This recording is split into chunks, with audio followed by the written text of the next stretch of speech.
about this. Joining us now with reaction and kind of deep thoughts on this breaking news, legendary journalist Dan Rather, anchor and managing editor of Dan Rather Reports. Dan, it's great to see you. Thanks great to be here this morning. Thanks for bringing some breaking news to us. No, I'm just kidding. Just kidding. I'd love to take credit for it. Exactly. What are your thoughts on this NSA leak situation broadly, but especially this latest breaking news? They've threatened for a while that Edward Snowden was going to try to get out of the airport and try to find even temporary asylum in Russia. Now it's happened. That's not good for U.S.-Russia diplomatic relations. No, it's definitely a setback for the Obama administration. One can argue that there wasn't much they could do about it. But the important thing about this in terms of international relationships is that the United States, under the Obama administration some time ago, said they wanted to reboot relationships with Russia, get things better. Things have, in fact, gotten worse to the point now, but this setback. So that's the overall framework of what's happening. This does not look good for the Obama administration. They'll have their arguments of what do you expect us to do, Putin's a problem, so forth and so on. But in the background of this is, what I say, a slow deterioration of relations between the United States and Russia at a time when we need the Russians. We need their help in Afghanistan, in Africa, and in a number of places. And it just hasn't worked out. So that's the overall. Now, in terms of today's story, this is obviously a victory for Snowden and his attorneys. It gives him a lot more leeway as to where he can spend his time. He doesn't need to be thinking about, well, am I going to Venezuela or Bolivia? He may go to either one of them at some point, but he doesn't have to do it now.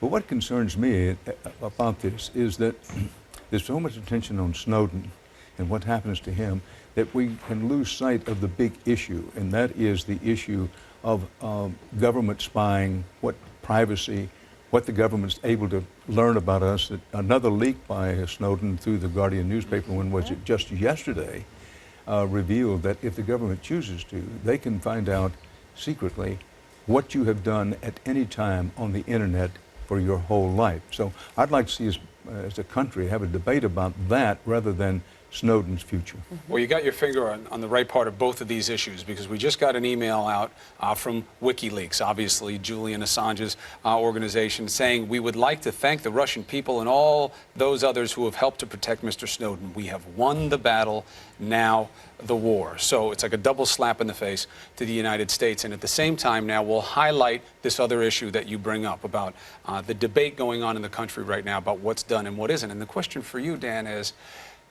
it's having a little bit of a chilling effect on us, I think, as reporters, because every time someone's come out now, they're treated as a whistleblower, as a felon. What do you think that might do for the ability for us to get information from people in government? Well, it's such an important point.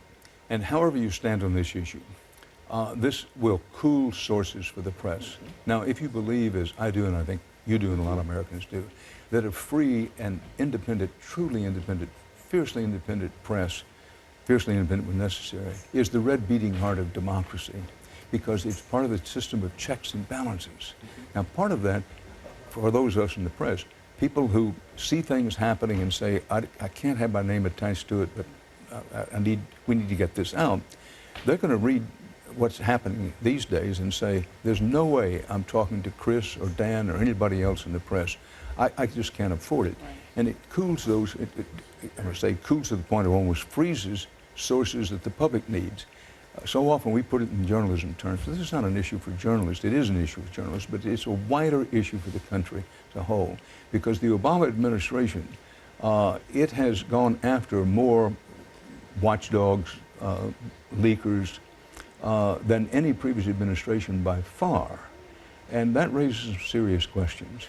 It's a tough case for us to make, because I think many people in the public have the idea that the Snowdens and others of the world are, if not traitors, people who've done the country a disservice. But I would suggest that that's an argument to make, but there are these bigger issues. I think one thing that a lot of us have done is try to imagine how this could possibly play out. I'm sure you've done it. Right. What are some of the scenarios you see? Well, it's very difficult to see how it's going to play out. But eventually it may be that now, under pressure and not have a good situation, that something can be worked out with Snowden and his attorneys, where he could come back to this country. I think that's way down the road. I'm not predicting it would happen. The most likely way it plays out is he stays in Russia. Perhaps he's able to stay in Russia for an indefinite period, not just a year, because now he has the option of staying there, whereas previously it looked like he was going to have to go someplace else. Now he's got the option of staying. It's very hard to see where it's going to go. Can we get